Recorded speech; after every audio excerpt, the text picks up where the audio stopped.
ওই টিস্যুগুলো একদম একদম ফ্রিজ হয়ে গেছিল। এটাকে ফ্ল্যাশ ফ্রিজিং বলা হয়। আমার মনে হয় এ কোন ক্রায়োজেনিক কেমিক্যাল ইনহেল করেছিল, যার কারণে ওর বডির টেম্পারেচার হঠাৎ কমে গিয়েছিল আর ওর মৃত্যু হয়েছিল। আর বস, ওর বডি আমরা পেয়েছি 10 ঘন্টা পরে, আর ততক্ষণে এর শরীরের সমস্ত অর্গানগুলো সফট মোলায়েম হয়ে গিয়েছিল। আর একে ক্রায়োজেনিক কেমিক্যাল কোনো মাস্ক অথবা নোজালের থ্রুতে দেওয়া হয়েছে। কিরকম ক্রায়োজেন ছিল? বস, এটা হচ্ছে liquid nitrogen. Liquid nitrogen? Liquid নাইট্রোজেনের প্রেসার তো খুব লো হয়, তাই না? হ্যাঁ হ্যাঁ, একদম -196 ডিগ্রি।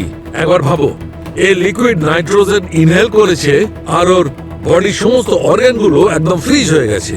আর তারপর খুনি কোনো সিভিয়ার জাতীয় টেকনিক ব্যবহার করেছে, যাতে করে ওর বুকে ভয়ঙ্কর প্রেসার পড়েছে। ভেতরে যে অর্গানগুলো ফ্রিজ ছিল সেগুলো একদম কাঁচের টুকরোর মতো ভেঙে পড়েছে।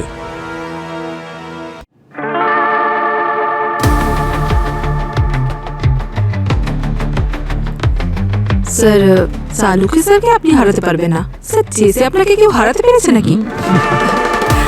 কিন্তু লড়াই কার সঙ্গে? ডক্টর সালুকে জানেন তো আপনি? এই গুটি এসিপি স্যারের সঙ্গে কথা বলে পরের চালও বলে দেয়। আরে স্যার, ডক্টর স্যারের বোর্ডে তো ওনার ইশারা মতো চলে। আরে এবার একটা চাল দাও না, আর কত সময় নেবে? আরে এটা হচ্ছে চেস গেম। আরে ঘুম পাচ্ছে আমার তোমার গেম দেখে। আরে ভাই, দেখা যাক এখানে কার জাদু কাজ করে আজকে। এমনিতেই দুজনে কিন্তু দাবার মাস্টার। তবে যেই জিতুক না কেন, আমাদের তো পার্টি হলেই হবে। তবে আজকে যে হারবে সেই পার্টি দেবে, তাই তো? ডক্টর সালুকে, আপনি তৈরি? পার্টি তো আপনাকেই দিতে হবে। 1 মিনিট। আরে স্যার, 1 মিনিট, আপনি ডিস্টার্ব করবেন না। স্যার, আপনি ফোকাস করুন। এই চেক। চেক মেট। আরে কি বলছো? বাচ্চাদের সঙ্গে খেলতে আমার বোর লাগে। আচ্ছা, চেস খেলা আমি তোমাকে শিখিয়েছি। দাও দাও, চাল দাও। স্যার, পার্টি আপনি দেবেন তো স্যার? 1 মিনিট, পার্টির জন্য বড্ড তাড়াহুড়ো করছো তুমি। খেলা এখনো শেষ হয়নি। বছরের পর বছর দেখছি আমরা, এসিপি স্যারের শেষের চালটা না ভয়ঙ্কর হয়।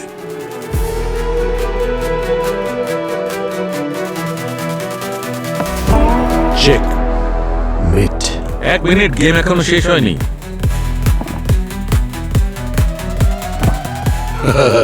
কত সহজেই খেলে দিল স্যার, বড় বড় কথা। কোন রেস্টুরেন্টটা বুক করবে? আরে দাঁড়াও ভাই, গেম এখনো শেষ হয়নি। হ্যালো,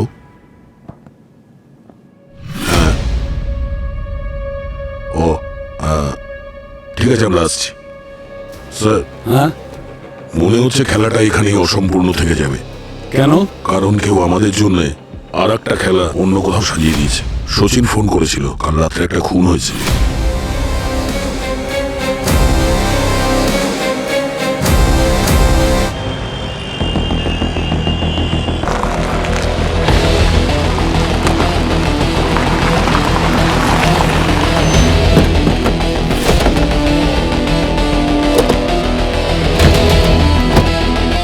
হ্যাঁ সচিন, ডেড বডি কোথায়? বডি ওপরে স্যার, স্যারকে নিয়ে যান। বিশ্বপুরবী।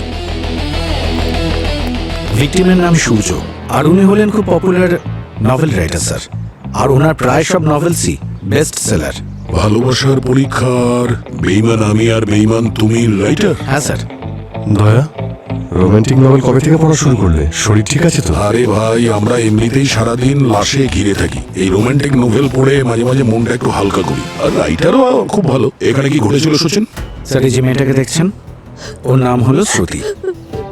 ও হলো সূর্যর ফিয়ান্সে। ও আর সূর্য প্রত্যেকদিন সকালে মর্নিং ওয়াকে যেত, কিন্তু আজ যখন সকালে ও মর্নিং ওয়াকের জন্য এখানে আসে, তো ওপরে যখন স্টাডি রুমে গেল, দেখলো সূর্যর লাশ পড়ে আছে। চলো কথা বলে দেখি।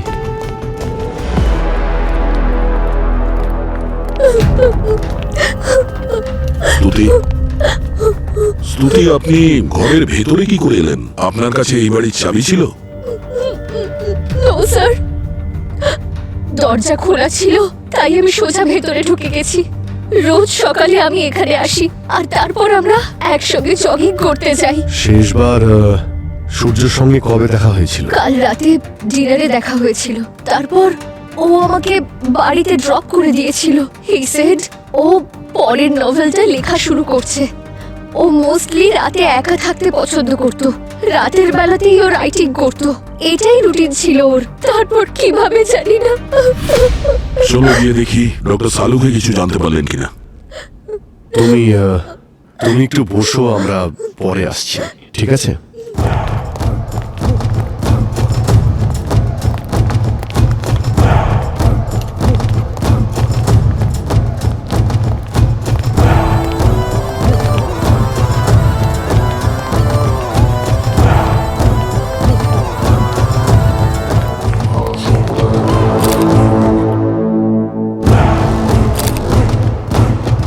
হ্যাঁ ডক্টর সালুকে কিছু বলছে এই বডি? বস, এর মৃত্যু 8 থেকে 10 ঘন্টা আগে হয়েছে।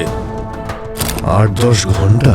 সকালে ওর ফিয়ন্স এসেছিল, মানে রাতে কেউ এসেছিল, আর যদি কোনো ফোর্স এন্ট্রির সাইন নেই। তাছাড়া স্যার বাড়িতে কোনো দামি জিনিসও খোয়া যায়নি স্যার। একটা কথা আছে, এখানে কিন্তু কোনো হাতাহাতির চিহ্ন নেই। ডক্টর সালুকে এই চেয়ারটা পড়ে রয়েছে। এই চেয়ারটা পড়ে আছে, তার মানে হচ্ছে এই চেয়ারে হয়তো বসেছিল, কোনোভাবে চেয়ার থেকে নিচে পড়ে গেছে আর মারা গেছে, কিন্তু এর শরীরে কোনো ইনজুরির চিহ্ন নেই। মৃত্যুর কারণ ন্যাচারাল মনে হচ্ছে নাকি? তো সেটা তো ঠিক বলতে পারবো না, কিন্তু একটা কথা ঠিক, এর মৃত্যু হার্ট অ্যাটাকের কারণে হয়নি। এর আর্টারিতে কোনো ধরনের বালজিং নেই, নো সাইন অফ অ্যালোরিজম। অ্যালোরিজমে আসলে হার্টের আর্টারি খুব বিচ্ছিরি ভাবে ফুলে যায় বেলুনের মতো, তাতে ফেটে যাবার ভয় থাকে, কিন্তু এখানে সেরকম কোনো চিহ্ন নেই। কিন্তু আরো একটা কথা, এর মুখে একটা বিশেষ এক্সপ্রেশন আছে, মুখটা বিশেষ কিছু কথা বলছে। মৃত লোকের মুখের এক্সপ্রেশন আলাদা, কিছু বুঝলাম না। মানে হচ্ছে যে মরবার সময় এর খুব হয়তো পেন হয়েছে, সিভিয়ার পেন। ডক্টর সালুকে মারা যাওয়ার সময় তো পেন তো হবে। না না অভিজিৎ, সে কথা বলছি না, আসলে এটা কিছু different, something very strange. Sir poisoning হয়েছে তাই মনে হচ্ছে কি? সেটা তো অটোপসির পরেই জানা যাবে। কিছুর একটা গন্ধ পাচ্ছি আমি। হ্যাঁ, পুড়ে যাওয়ার গন্ধ পাচ্ছি।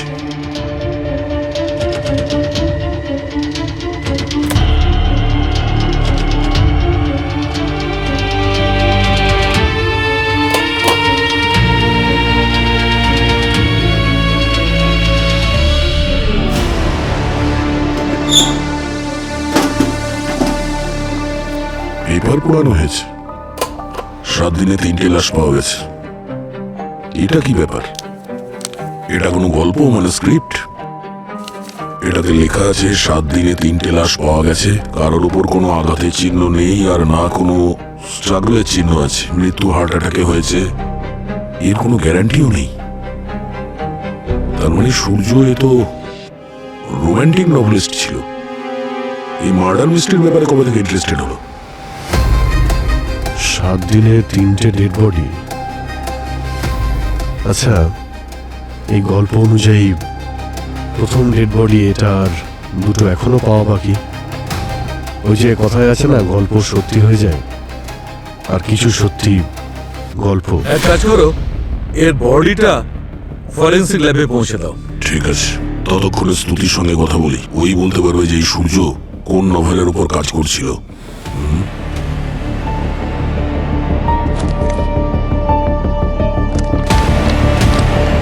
সূর্য কুমারের ডায়েরি চেক করো এটা।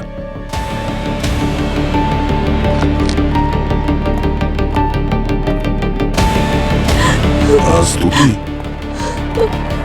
আচ্ছা, সূর্য কোনো মার্ডার মিস্ট্রি লিখছিল? ও আপনাকে নিজের নভেলের ব্যাপারে বলেছে কিছু? না তো, শুধু এটুকুই বলেছিল কাল রাতে যে পরের নভেলটা লিখতে চায়। তবে স্যার ও নভেলের ব্যাপারে কারোর সঙ্গে কোনো কথা বলতো না। না, এখানে আমরা কিছু পেপার পেয়েছি যার থেকে আমাদের মনে হয়েছে যে রোমান্টিক নয়, ও মার্ডার মিস্ট্রি টাইপের কিছু লিখছিল। স্যার এই সব কিছু তোর এডিটরই জানতো। He was very secretive about his work. এই সমস্ত কথা এডিটরের সঙ্গেই ডিসকাস করতো। নাম কি ওই এডিটরের? ওর নাম হলো রস্তগি। হ্যাঁ, রস্তগি নাম ওনার। তবে স্যার ওর সমস্ত রাইটিং গুলো তোর ল্যাপটপেতেই সেভ আছে। আমি আজ পর্যন্ত কখনো কিছু চেক করিনি, কিন্তু না, ল্যাপটপটা তো পাসওয়ার্ড প্রোটেক্টেড। আচ্ছা, তুমি কি এর পাসওয়ার্ড জানো? নো স্যার, স্টাডিতেও সব সময় একাই থাকতো। আচ্ছা ঠিক আছে, তুমি তোমার নাম্বার আর অ্যাড্রেসটা দিয়ে দাও। Okay sir.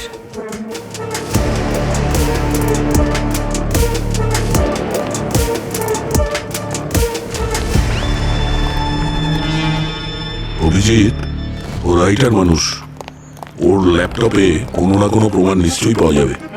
আমাদের সাইবার এক্সপার্ট দিয়ে আনলক করে দেখি। আর তার সাথে ওই সূর্যর যে পাবলিশার আর এডিটার, তাকেও জিজ্ঞাসাবাদ করবো।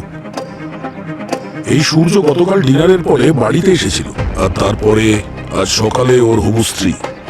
তার মানে এর মধ্যে এখানে কেউ এসেছিল, কিন্তু কে? রবি, সিসিটিভি ফুটেজ চেক করো, আর স্তুতি যে বয়ানটা দিয়েছে সেটাও ভেরিফাই করো। আর সচিন, ওপরে আমরা যে বই পেয়েছি ওটাকে খুব মন দিয়ে দেখো। রাইটার্সদের লাইফে অনেক কিছু গোপনীয় থাকে। এই রাইটারের জীবনের খাতায় যতগুলো পাতা আছে সব কটা খুলে দেখতে হবে।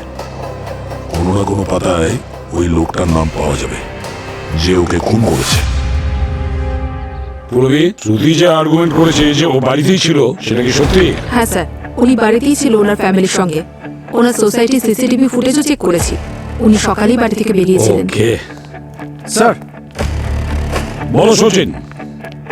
স্যার, পাবলিশারের কথা অনুযায়ী সূর্যর পরবর্তী নভেল যেটা পাবলিশ হবে সেই ব্যাপারে কিছু জানা নেই, কারণ সূর্য ওর গল্পের প্লট আগে থেকে কাউকে বলতো না। কিরকম গল্প ছিল? রোমান্টিক না মিস্টেরিয়াস? স্যার, পাবলিশারের কন্ট্রাক্ট ছিল একটা রোমান্টিক নভেলের।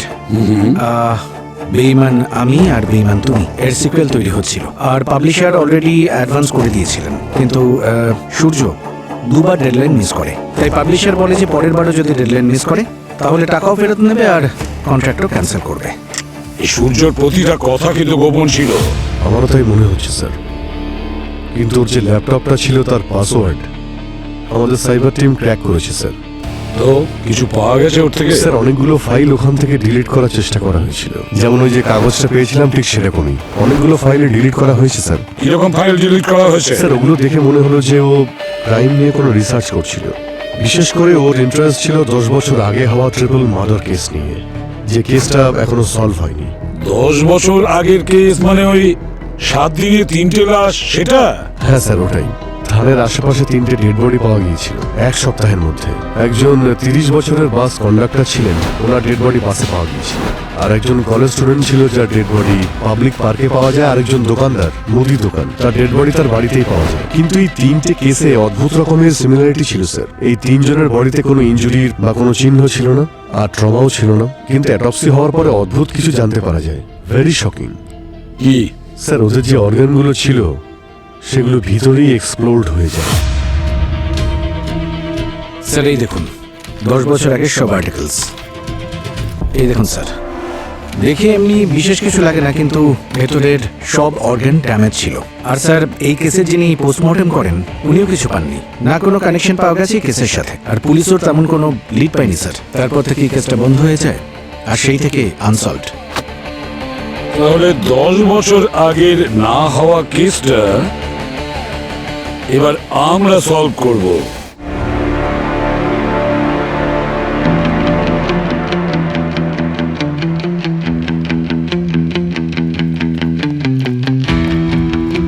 আসালুকে, আরে এসো এসো বস, তোমার জন্য অপেক্ষা করছি। বডি রহস্য উদ্ঘাটন হলো? এমন কোন বডি আছে যে সালুকের সামনে রহস্য উদ্ঘাটন করবে না? কিন্তু হ্যাঁ, একটা কথা আছে, তোমরা চমকে যাবে শুনলে যে এর মৃত্যুটা আসলে কি করে হয়েছে। আরে ইন্টারনাল অর্গান ব্লাস্ট হওয়ার কারণে মারা গেছে, ঠিক বললাম তো? মানে লিভার আর ফুসফুস ফেটে যাওয়ার কারণেই হয়েছে। নমস্কার, থ্যাংক ইউ ভেরি মাচ। আমার এখানে কোনো দরকার নেই, আমি রিটায়ারমেন্ট নিয়ে নিচ্ছি। তুমি তো এখানে আছো। দাঁড়াও, কিছুক্ষণের জন্য দাঁড়াও। আমি বলতে চাইছি এই কেসটা অব্দি দাঁড়াও। শুধু এই কেসটা? হ্যাঁ, তারপরে না হয় চলে যাও। তার মানে পরে? আরে সালুকে, তুমি ছাড়া কি আমার কোনো কাজ চলে? এইটাই কথা। এই দেখো, খুব তাড়াতাড়ি রেগে যাও তুমি। দেখো, এ একজন রাইটার, নভেলিস্ট। 10 বছর আগে 3টে খুনের ব্যাপারে এ রিসার্চ করছিল। এর মধ্যে 3টে যে খুন হয়েছে সেগুলো মানে মৃত্যু হয়েছে, সেগুলো ইন্টারনাল অর্গান ফেটে যাওয়ার কারণেই হয়েছে। দুঃখের বিষয় হলো এইটাই, এ বেচারা রাইটার যে 3টে খুনের ব্যাপারে রিসার্চ করছিল তারও মৃত্যু একইভাবে হয়েছে, ইন্টারনাল অর্গান ফেটে যাওয়ার কারণে। কেন, কিভাবে সেটা বলতে পারবো না, কিন্তু কথাটা হলো 4টে লাশ, কিন্তু মার্ডারের প্যাটার্ন একই রকম। আমি বলতে চাইছি, দেখো, তোমার সম্মানের প্রশ্ন করতে পারলে করো। মানেটা কি সম্মানের প্রশ্ন? মানে চ্যালেঞ্জ আছে, অ্যাকসেপ্ট করবে? আরে এক মিনিট, আমাকে ডাউট করো না, তুমি আমাকে চ্যালেঞ্জ করছো। আরে দেখো চেসে তো হেরে বসে আছে। চেজে হারিনি, কিন্তু চেজে আমি হেরেছি। এখনো হারিনি, চেজের গেমটা ওইখানেই রয়েছে এখনো। তুমি কি দল বদলে ফেলেছো? দল আমি বদলাইনি, ও শুরু থেকে আমার সঙ্গে ছিল। আচ্ছা আচ্ছা ঠিক আছে ঠিক আছে। এসো বলছি, এসো আমার সঙ্গে। এটা ওই রাইটারের ইন্টারনাল অর্গানের স্ক্যান।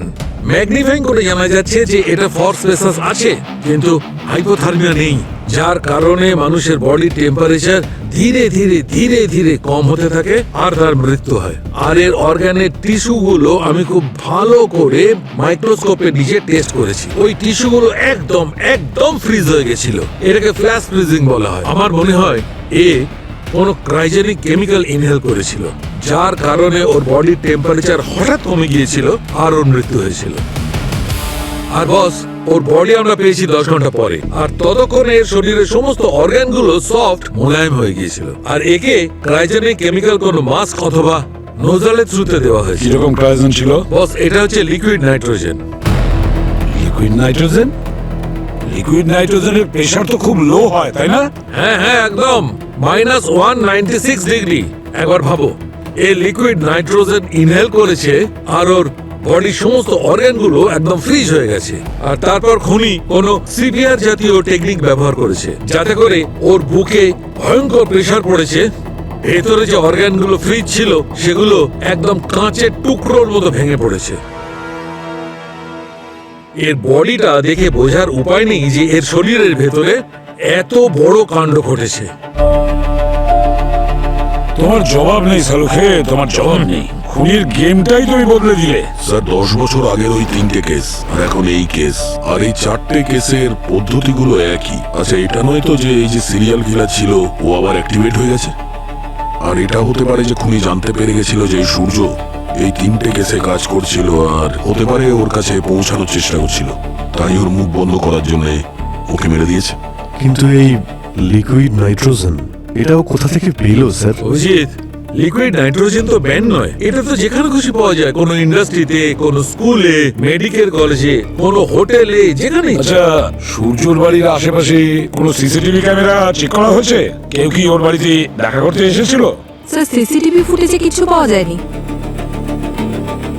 হ্যাঁ, সূর্যর গায়েও তো কোনো ধস্তাধস্তির চিহ্ন দেখা যাচ্ছে না। যদি কেউ এসেও থাকে, সে নিশ্চয়ই কোনো পরিচিত লোক হবে, নতুন কেউ নয়। কিন্তু আসলো কোথা থেকে? কবে এসেছিল? কেন এসেছিল?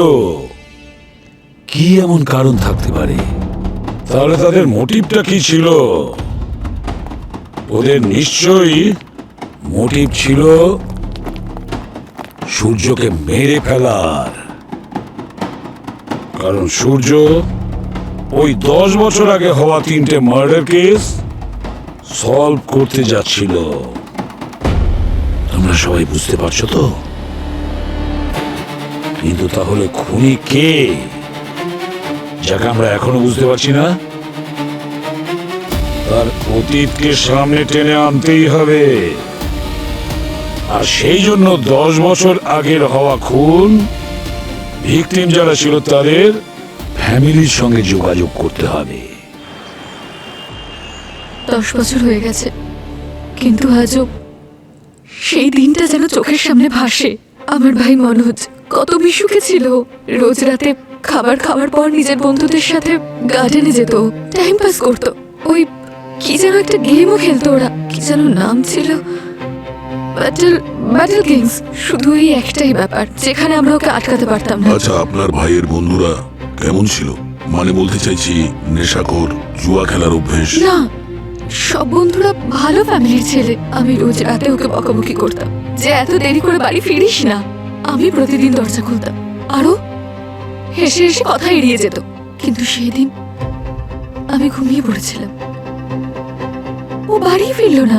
সকালে ঘুম থেকে উঠে আমি দেখলাম সবাই একে অন্যকে জিজ্ঞাসা করছে যে মনোজ কোথায়। আমার খুব চিন্তা হচ্ছিল। বাইরে বেরিয়ে আমি আমার ভাইকে খুঁজতে লাগলাম। প্রথমে ওর বন্ধুদের জিজ্ঞাসা করেছি, আর যখন আমি গার্ডেনে গেলাম তখন দেখলাম যে ও মরে পড়ে আছে।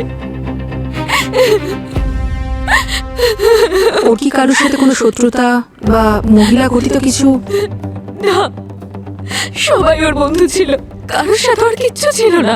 আর পাড়া প্রতিবেশীদের মধ্যে কোনো শত্রুতা ছিল না। যখন ওর কথা মনে পড়ে তখন আমি এটাই ভাবি যে আমার ভাইয়ের সাথে এরকম কেন হলো। আপনি একটু ছবিটা দেখুন। এই দুজনকে চেনেন? কোথাও দেখেছেন বা আপনার ভাইয়ের সাথে এদের কোনো কানেকশন? না, এনারা কারা? আমি প্রথমবার দেখছি এনাদের। কি হয়েছে এনাদের সাথে? আবার এনাদের সাথে কি কিছু?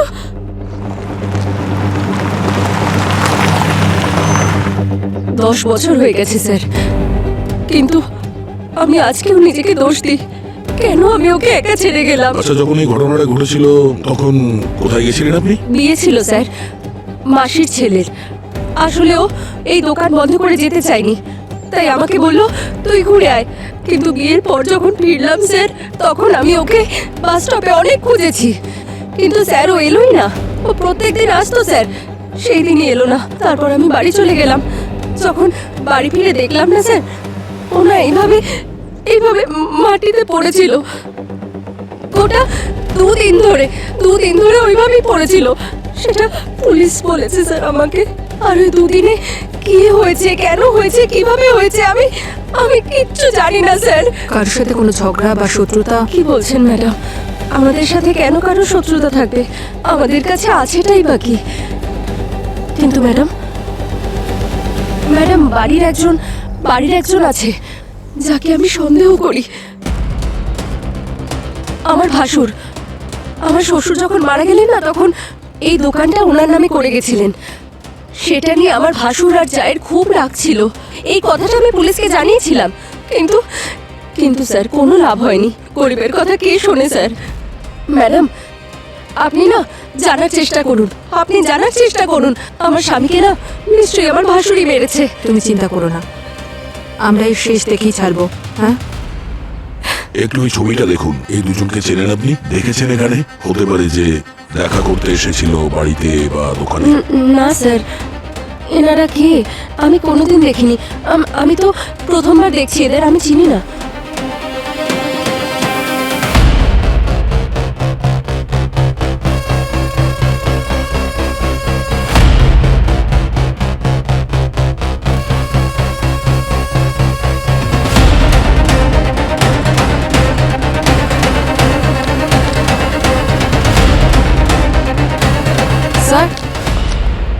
স্যার এই দেখুন, এই বাস কন্ডাক্টরের কেস ফাইল। রাতে বাসের মধ্যে ঘুমলো আর সকালে মারা গেল।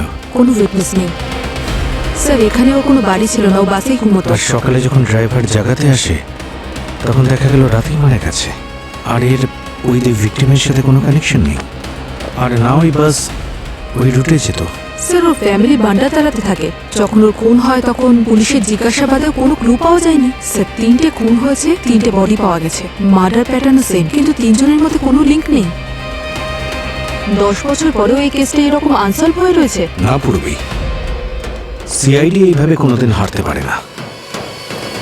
আমার মনে হয় এই কেসটা আমাদের সামনে এই জন্য এসেছে যাতে এই সব প্রশ্নের উত্তর আমরা খুঁজে বের করতে পারি।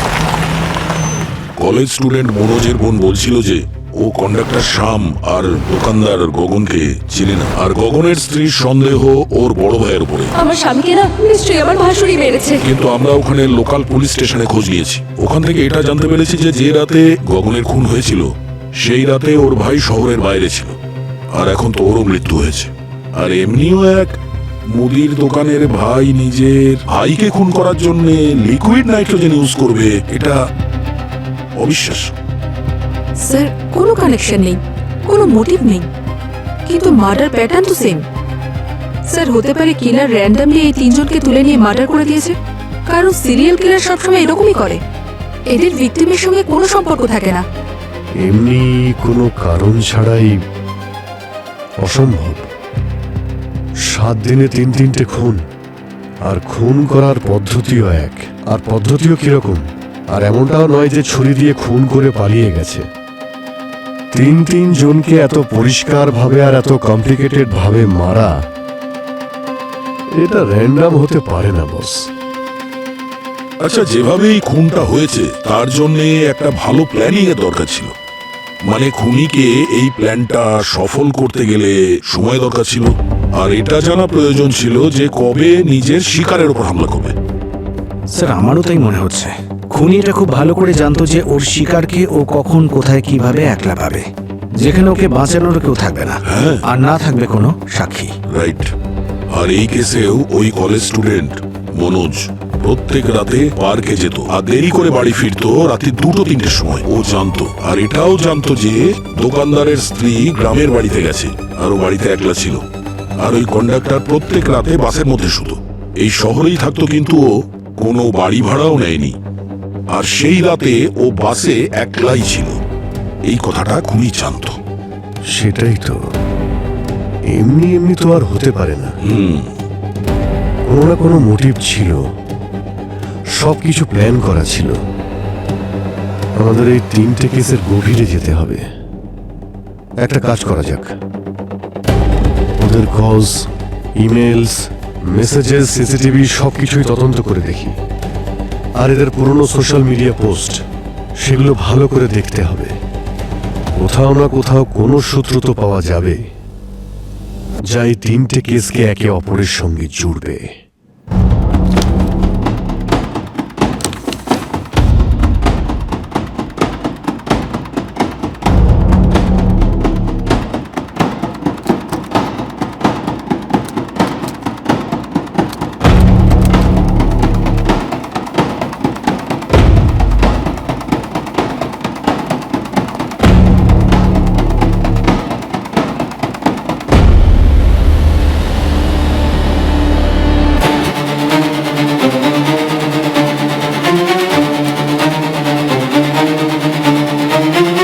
শপকিপারের ইমেইল অ্যাকাউন্টটা তো নামমাত্র,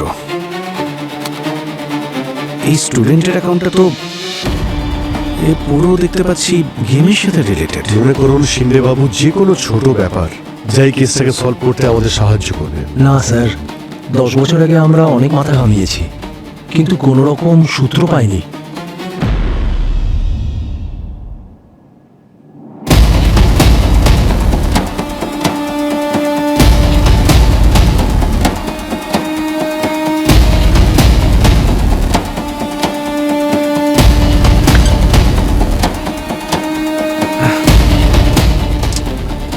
এতক্ষণ তো খুব আশা ছিল, কিন্তু এবার মনে হচ্ছে ডোন্ট গিভ আপ সচিন।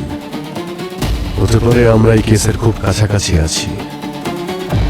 হতে পারে এই খুনের রহস্য এবার খুলতে চলেছে।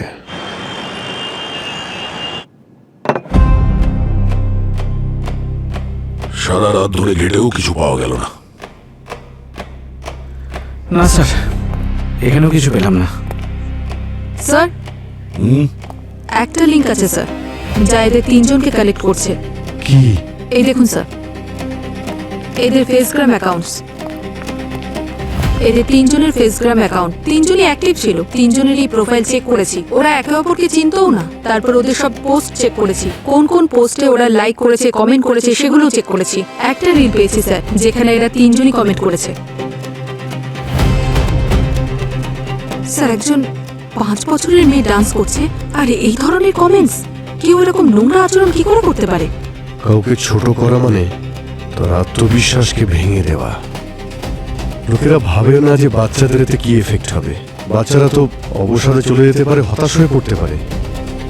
খুব নোংরা চিন্তা ভাবনা এগুলো। যারা এই কমেন্টসটা পড়েছে তারা এই 3জনকে নিশ্চয়ই ক্ষমা করেনি, মনে রেখেছে আর প্রতিশোধ নিয়েছে। এবার আমাদের এটা খুঁজতে হবে এই বাচ্চা মেয়েটিকে, আর কে এই রিলটা পোস্ট করেছে। সে কি এই বাচ্চাটার খুব কাছের কেউ, যে এই নোংরা কমেন্টগুলো করার জন্য খুন করেছে?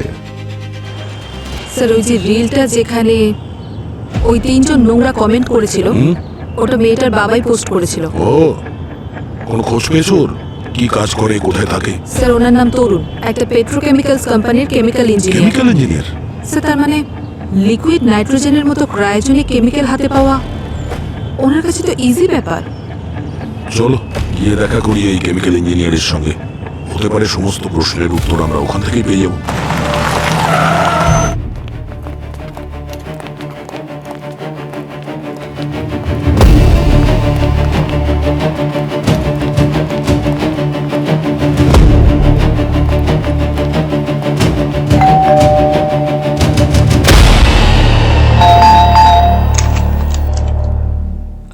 আপনারা কারা? আমরা সিআইডি থেকে। সিআইডি? আপনার হাজবেন্ড বাড়িতে আছে? হ্যাঁ, তরুণ ওয়াশরুমে আছে। আপনারা আসুন না, ভেতরে আসুন। তরুণ, সিআইডি লোকেরা এসেছে তোমার সাথে দেখা করতে। ও মাই গড, সিআইডি? আপনি দয়া স্যার না? আর আপনি পূর্বে ম্যাম তো? আমি প্লিজ আপনাদের সাথে একটা সেলফি নিই। আমার না একটা সিক্রেট উইশ আছে যে আমি বড় হয়ে সিআইডি অফিসার হতে চাই। আরে বাহ, নিশ্চয়ই দাও, আমি হেল্প করছি সেলফি তোলার জন্য, কিন্তু প্রমিস করতে হবে যে বড় হয়ে তুমি পুরবীর মতো অফিসার হবে। সবাইকে রক্ষা করবে, okay? Smile. Thank you. Welcome. Tarun আসছে, আপনারা বসুন না। চা কফি কিছু খাবেন? না, কিছু না, আমি thank ঠিক you। বুঝতে পারছি না যে আপনারা হঠাৎ করে মানে এখানে আর না, কি। টেনশনের কোনো ব্যাপার নয়, রুটিন এনকোয়ারি। আপনি একটু এই ছবিটা দেখুন। আপনি কি এনাদের চেনেন? এই তিনজনকে কোথাও দেখেছেন? না স্যার, আমি এই তিনজনকে কোনোদিনই দেখিনি। আচ্ছা, এটা দেখুন, হয়তো আপনার কিছু মনে পড়বে। এই ভিডিওটা আপনার মেয়ের, আর এই ভিডিওতে এই কমেন্টস পড়েছে। রাগ তো খুব হয়েছে নিশ্চয়ই। না, আসলে সাধারণত মা বাবারা বাচ্চার ভিডিও পোস্ট করে যাতে লোকেরা তাদের প্রশংসা করে, সেই কারণে। কিন্তু স্যার, অনলাইন সোশ্যাল প্ল্যাটফর্মে তো এইসব হয়েই থাকে। কার কার কথাই বা মাথায় রাখবো? আর এসব যদি ভাবতে থাকি তাহলে তো আর বাঁচতে পারবো না। আমি এসব ভাবি না। আর আমি নিজের মেয়েকেও তাই শিখিয়েছি যে পজিটিভের উপরই ফোকাস করা উচিত, আর সকলের কথা শোনা উচিত না, না হলে জীবনে আর এগিয়ে যাওয়া যায় না। এমনিতে স্যার, এটা তো বেশ পুরনো কথা। তো আপনারা হঠাৎ আজকে এখানে কেন এসেছেন? এই যে বার্থডে কমেন্টস, সেটাই তিনজন লোক পোস্ট করেছিল, যাদের ছবি আমি আপনাকে দেখিয়েছি। এদের মৃত্যু 10 বছর আগে হয়েছিল। কমেন্ট পোস্ট করার 7 দিনের মধ্যে এই তিনজন খুন হয়েছিল। কি? খুন? তার মানে এই যে আপনারা এখানে এসেছেন এই জন্য, কারণ আপনারা তরুণকে সন্দেহ করছেন? আপনারা আমার স্বামীকে সন্দেহ করছেন? আপনাদেরকে একটা কথা বলে রাখি, তরুণ প্রচন্ড সিম্পল একজন মানুষ। ও এইসব কোনোদিনও করতে পারে না। আরে, ও আজ অব্দি কারোর গায়ে হাতও ওঠায়নি। আমরা কখন বললাম যে তরুণ খুন করেছে? কিন্তু আপনারা তো এসেছেন এখানে, তার মানে তো এটাই যে আপনারা তরুণকে সন্দেহ করেন। তরুণ এটা করতে পারে না। ও কি করতে পারে, কি করতে পারে না, সেই সময় কি হয়েছিল, এই সব প্রশ্নের উত্তর আমরা তরুণের কাছ থেকে নেব। ডাকুন ওকে। রবি, একটা গন্ধ পাচ্ছ? স্মেল? স্যার, এটা তো গ্যাসের স্মেল।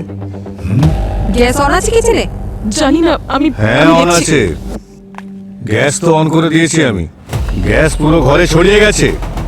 আর যদি তোমরা চাও যে এখানে কোনো দুর্ঘটনা না ঘটুক, তাহলে চলে যাও। আমার ফ্যামিলিকে ডিস্টার্ব করো না, এক্ষুনি যাও। তরুণ, তুমি কি পাগল হয়ে গেছো? এটা এসব কি করছো তুমি? তুমি ছাড়ো, চলে যাও, এসব আমাকে বাধা দিও না। বলছি তোমাকে। চলে যাও। আর হ্যাঁ, তুমি কোথায় গেলে? মায়ের দিকে এসো। বাবা, বাবা কি হয়েছে? বাবা, এটা তুমি কি করছো বাবা? আরে, নিজের কথা না ভাবলেও মেয়ের ব্যাপারে তো ভাবুন। ভাবি তো, সব সময় ভাবি। তাই যা করেছি আমার মেয়ের জন্য করেছি। ওদেরকে আমি এই জন্যই শাস্তি দিয়েছি। মেরে ফেলেছি আমি ওদেরকে। বাবা, কি করেছো তুমি? তরুণ, যে বাবা তার মেয়েকে এত ভালোবাসে, সেটাকে আগুন লাগিয়ে নিমেষেই পুড়িয়ে ছাই করে দিতে পারে না, এটুকু তো আমরাও বুঝি। নিজের মেয়ের জন্য তুমি তিনজনকে খুন করেছো, তাই ওকে তো তুমি মারতে পারবে না। বাবা, তরুণ কি বলছে? না, মেরে ফেলবো, সবাইকে মেরে ফেলবো আমি, কাউকে ছাড়বো না। তরুণ, স্টপ! বাবা, কি করছো তুমি? স্টপ!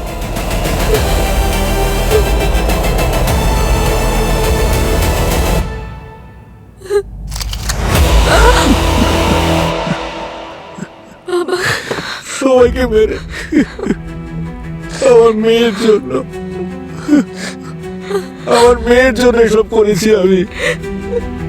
আমি প্রথমে সেই তিনজন লোকের খোঁজ নিলাম, ওরা কারা, ওদের রুটিনটা কি, তারপর সবকিছু প্ল্যান করলাম। কেমিক্যাল ইঞ্জিনিয়ার আমি, সেই জন্য লিকুইড নাইট্রোজেনের সিলিন্ডার স্টোর থেকে চুরি করলাম। তারপর আমি একজন একজন করে তিনজনকে মেরে ফেললাম। আমি জানতাম যে ওদের বডি পাওয়ার পর আপনারা বুঝেই উঠতে পারবেন না যে আমি ওদের কিভাবে মেরেছি। কি অধিকার আছে এদের বেঁচে থাকার? যারা ছোটদের হাসির পাত্র করে তোলে, তাদের কনফিডেন্স লেভেলকে ভেঙে দেয়, এই ধরনের লোকেদের জন্য মৃত্যুই একমাত্র শাস্তি। আপনার রাগের কারণটা ঠিক ছিল তরুণ, কিন্তু পদ্ধতি ভুল ছিল। 10 বছর ধরে আপনাকে পুলিশ খুঁজে পায়নি বলে আপনি ভেবে নিলেন আপনি সফল, কিন্তু অপরাধ কখনো লুকোনো যায় না।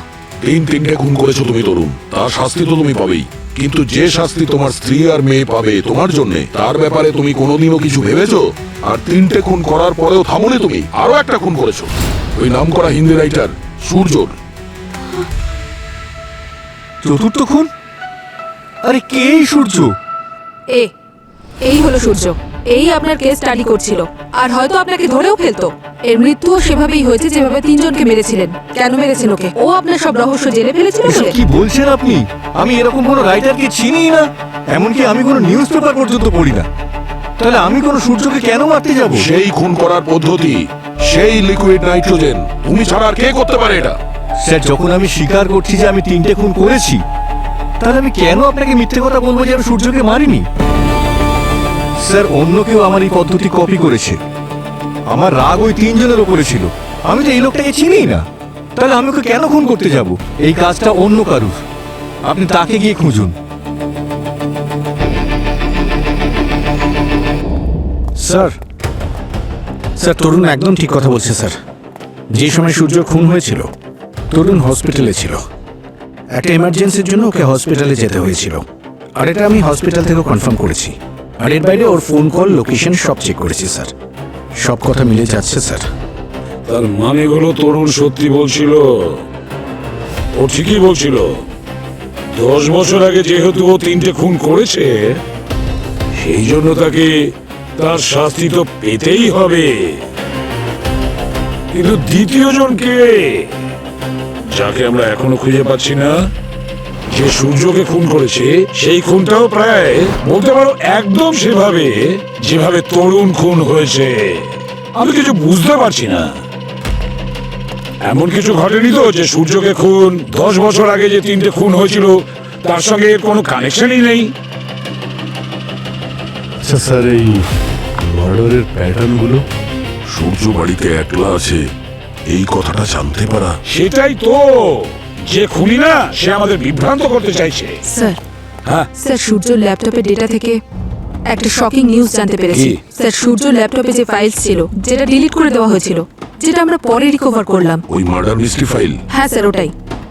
স্যার, ওই ফাইলটা সূর্যর সিস্টেমে ক্রিয়েট করাই হয়নি। তাহলে ওর ডেটাবেসে কিভাবে এলো? Sir, copy paste. Copy paste? Sir, প্রথমে সূর্যকে কেউ খুন করে, তারপর সেই ফাইলটা আপলোড করে, তারপর হার্ড কপি বের করে সেটাকে ডিলিটও করে দেয়, যাতে আমাদের মনে হয় যে সূর্য এই কেসটা হ্যান্ডেল করছিল। কিন্তু এটা সত্যি নয় স্যার, জেনে বুঝে কেউ এটা করেছে আমাদের বিভ্রান্ত করার জন্য। সেটাই তো, কেউ আমাদের বিভ্রান্ত করার চেষ্টা করছে। কিন্তু কে হতে পারে? কিছু তো আমরা একটা মিস করছি, কিন্তু কি সেটা বুঝতে পারছি না কেন।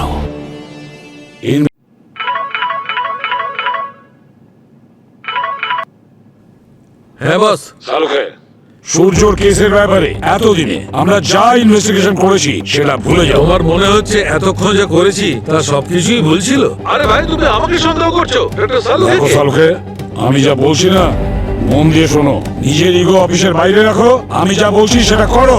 ইনভেস্টিগেশন নতুন করে শুরু করো। কিছু তো একটা মিস হয়েছে। যত তাড়াতাড়ি সম্ভব আমার রিপোর্ট চাই। যে কোনো পরিস্থিতিতে কেস সলভ করতে হবে, খুনিকে খুঁজতে হবে, বুঝেছো? পাবো, সব তালার চাবি পাবো, জাস্ট বিলিভ মি।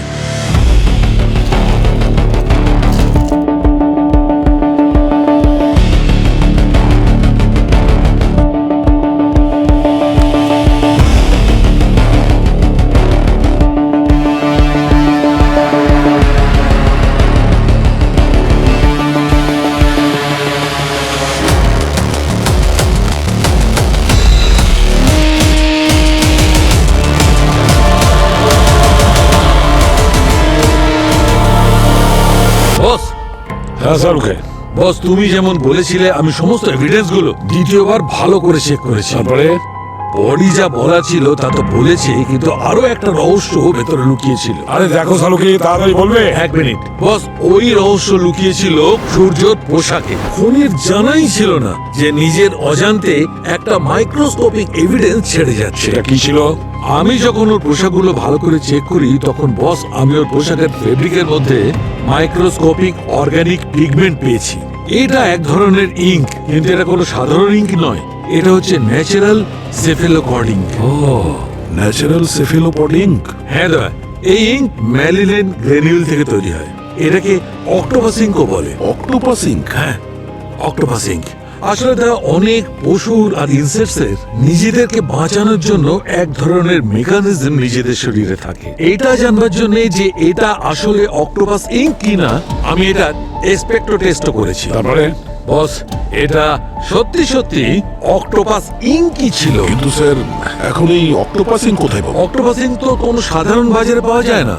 এটা সেখানেই পাওয়া যাবে যেখানে জীবিত অক্টোপাস পাওয়া যায়। আর জীবিত অক্টোপাস কোথায় পাবে? কোনো বড় ধরনের রেস্টুরেন্টের কিচেনে, যেখানে খুব সুন্দর দামি সি ফুড পাওয়া যায়। আর বস, সেই জন্য আমার সন্দেহ হচ্ছে যে খুনি কোনো সেই রকম রেস্টুরেন্টে কাজ করে যেখানে উচ্চ মানের সি ফুড পাওয়া যায়। আর সেই রকম রেস্টুরেন্ট থেকেই ও লিকুইড নাইট্রোজেন সহজেই পেয়ে যাবে। স্যার, হ্যাঁ, স্যার এই সূর্য শেফ ছিল। শেফ হিসেবে ও 1 বছর কাজও করেছে। ওর কাছে ডিগ্রিও ছিল। কি? আর হসপিটালিটি ইন্ডাস্ট্রি ছাড়ার পর ও রাইটার হয়। সেফের চাকরিটা কেন ছেড়েছিল? আর স্যার, তৃপ্তি নামে একটা মেয়ে আছে যে ওর সাথেই কাজ করতো। ও শেফ ছিল আর ওরা ভালোবেসে ফেলে দুজনকে। প্রেমিকা তৃপ্তি, দুজনের মধ্যে ভালোবাসা হয়েছিল। ভালোবাসা ঘৃণায় পরিণত হওয়ার একমাত্র কারণ ছিল প্রেমিকা শেফ তৃপ্তি। আর এই তৃপ্তি হলো সূর্যর অতীত।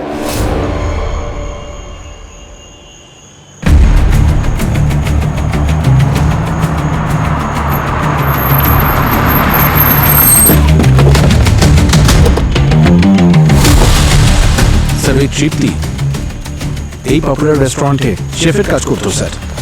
আর এর রেটিংও 5 স্টার স্যার। আর সবচেয়ে বড় কথা স্যার, দেখুন এই রেস্টুরেন্টের মেনুতে অক্টোপাসও আছে। স্যার, তৃপ্তি এখনো ডিউটিতে আছে, ভিতরেই আছে। সজিন, তুমি আর পূরবী ব্যাকডোর দিয়ে যাও। সাধারণত অপরাধীরা ব্যাকডোর দিয়ে পালিয়ে যায়।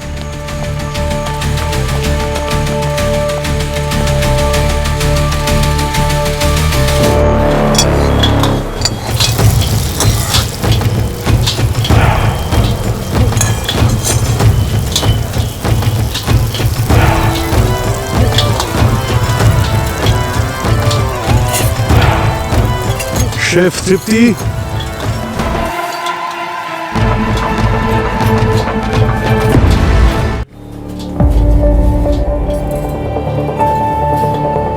শেফ তৃপ্তি, আপনাকে কিছু প্রশ্ন করতে চাই। I am sorry but you can see how busy I am. আমার শিফট শেষ হওয়া অবধি আপনাদেরকে ওয়েট করতে হবে, সো প্লিজ। কিচেনে নয়, এখানে আমাদের জন্য হাইজিন খুবই ইম্পর্টেন্ট। আপনি বাইরে গিয়ে হাইজিনের কথা ভেবেই প্রশ্ন করব, না হলে সিআইডি কারোর জন্য ওয়েট করে না।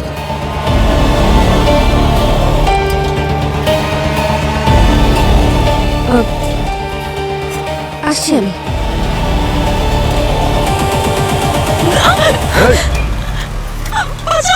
ব্যাক, ছাড়ো ওকে। পিছনে সরে যান, পিছনে সরে যান, না হলে আমি ওকে শেষ করে ফেলবো। আচ্ছা, পেছনে সরুন।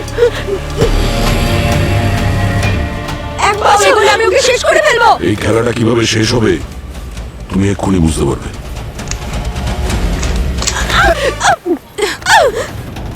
সূর্যকে মারার অপরাধে আমরা তোমাকে গ্রেফতার করছি। কে সূর্য? আমি চিনি না কোনো সূর্যকে। আই ডোন্ট নো এনি সূর্য। চলো, এটা তোমার পার্সোনাল ডায়েরি। যে সূর্যকে তুমি নাকি চেনোই না, ওর সাকসেস স্টোরি আর তার জন্য তোমার রাগ সব আছে এতে। বলো সত্যিটা কি? যে রাতে সূর্যের খুন হয় সেই রাতে তুমি রেস্টুরেন্টে একটা অক্টোপাসের ডিশ বানিয়েছিলে। হোটেল লগে তার এন্ট্রি আছে। তোমার নাইট শিফট ছিল। কিচেন স্টাফেরা বেশিরভাগ সময় রাত 1:30টার পরে বাড়ি যায়। ওই রাতে তুমি কাউকে কিছু না বলে তাড়াতাড়ি কোথাও চলে গিয়েছিলে। তবে কোথায় গিয়েছিলে সে তো তুমিই জানো। তোমায় যাতে বেশি মিথ্যে না বলতে হয় আর আমাদেরও সময় নষ্ট না হয়, তার জন্য সব ব্যবস্থা করা হয়েছে। আর এই তোমার ল্যাপটপ, এখান থেকে আমরা সব জেনে গেছি এর সফটওয়্যার। আর সূর্য ল্যাপটপে যে ফাইল কপি পেস্ট করা হয়েছিল তার সফটওয়্যার ভার্সন সেম। তুমি মার্ডারের জন্য কি কি রিসার্চ করেছো, কি প্ল্যানিং করেছো, সব তোমার ল্যাপটপ থেকেই পেয়ে গেছি। তুমি প্রতিশোধ নিতে চেয়েছিলে, সেই জন্য তোমার লিকুইড নাইট্রোজেন কেসটা ইন্টারেস্টিং লেগেছিল। আমার মনে হয় তোমার এখন সত্যি বলা ছাড়া আর কোনো উপায় নেই। আরো একটা ভুল করেছো তুমি। এই ইউনিফর্ম পরে তুমি সূর্যের সঙ্গে দেখা করতে ওর বাড়িতে গিয়েছিলে, আর তোমার ইউনিফর্মে লেগে থাকা ওই অক্টোপাস ইঙ্ক ওর জামাতেও লেগে গেছিল।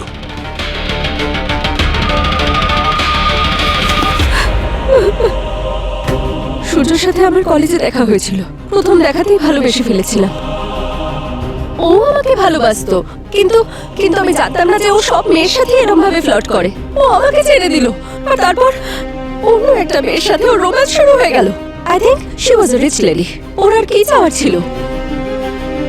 ওর নোবেল পাবলিশ হয়ে গেল, আরো পপুলার হয়ে গেল, কিন্তু ওর নোবেলে যে গল্পটা লেখা, সে গল্পটা ওর নয়, ওটা আমার গল্প ছিল। আমার গল্প ছিল সেটা, আমার জীবন ছিল। সব কেড়ে নিল, আমার জীবনটা শেষ করে দিল। ওর নাম বদলে নিল, তারপর সিটি চেঞ্জ করে ফেললো।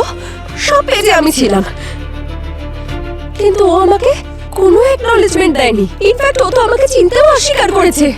কিন্তু যখনই আমি ওর ওই নভেলের হ্যাপি এন্ডিং পড়তাম, আমার খুব রাগ হতো। তারপর আমি জানতে পারলাম যে ও এমন ভাবে মেয়ে চেঞ্জ করে যেন ও ড্রেস চেঞ্জ করছে। ওর কিচ্ছু যায় আসে না। লাভ আর লয়্যালটির মানে ও কোনোদিনই বোঝেনি। ঘৃণা তো আমি ওকে অনেকদিন থেকেই করতাম, কিন্তু কিন্তু সেটা আরো বেড়ে গেল। আমি ওর জীবনটা শেষ করতে চেয়েছিলাম, প্রতিশোধ নিতে চেয়েছিলাম। আর তখনই আমি ওই 10 বছর পুরনো মার্ডার কেসের ব্যাপারে জানতে পারলাম। আমি রিসার্চ করলাম, তারপর আমি ভাবলাম যদি আমি ঠিক সেইভাবেই সূর্যকে মেরে ফেলি, তাহলে পুলিশ আমাকে সন্দেহ করবে না। পুলিশ তাকে সন্দেহ করবে যে ঠিক এইভাবেই আগে 3টে খুন করেছিল। বাকি আমরা সবই জানি। অক্টোপাস আর লিকুইড নাইট্রোজেন তোমার কাছে পৌঁছতে আমাদের সাহায্য করেছে, কিন্তু তুমি কি করে জানলে যে 10 বছর আগে লিকুইড নাইট্রোজেন দিয়ে কেউ মার্ডার করেছে? এই রহস্যটা তো আমরা এই জানলাম, তাও আমাদের ফরেনসিক এক্সপার্টরা এই ব্যাপারে সাহায্য করেছে। Just by luck. একবার আমাদের হোটেলের কিচেনে আমাদের একজন জুনিয়র শেফের একটা ভুলের জন্য ওর উপর লিকুইড নাইট্রোজেন স্প্রে হয়ে গেছিল। It was so shocking to see যে যেভাবে কাঁচ ভাঙে ঠিক সেইভাবে ও ক্ষতবিক্ষত হয়ে গেল। তখনই আমি জানতে পারলাম লিকুইড নাইট্রোজেনের ব্যাপারে। আর তারপর আমি লিকুইড নাইট্রোজেনের ব্যাপারে পড়লাম, স্টাডি করলাম। তারপর আমি ডিসাইড করলাম যে সূর্যের উপর প্রতিশোধ নেওয়ার এটাই একমাত্র উপায়। ঘৃণার রাস্তা সাধারণত জেলের অন্ধকারের দিকেই নিয়ে যায়। স্যার আজ এত জটিল একটা কেস সলভ হলো। পার্টি তো হতেই পারে স্যার আপনার হ্যাঁ, রিসর্টে। নিশ্চয়ই, কেন হবে না? এক্ষুনি বুকিং করছি। ফেভারিট এক রেস্টুরেন্ট। সেকেন্ড, কি বুকিং করছো? না না, এখন কোনো বুকিং হবে না। আগে গেমটা শেষ হবে, যেটা অর্ধেক হয়ে রয়েছে। আবার হাতে এসে গেছে। আরে হারতে আমি আসিনি, এবার আমি তোমাকে হারাবো, আনন্দ করব, তারপর পার্টি তোমাকে দিতেই হবে। এসো এসো, তারপর বুকিং হবে। এসো। কোনোদিন জিতেছো আমার সঙ্গে? আর আমি অনেকবার জিতেছি, কিন্তু তোমার তো ভোলার স্বভাব। 1 মিনিট, হ্যাঁ। এই গেমটা আমরা এই অবস্থায় ছেড়েছিলাম। আমি কি বলেছিলাম? ক্ষমতা থাকলে করে দেখাও।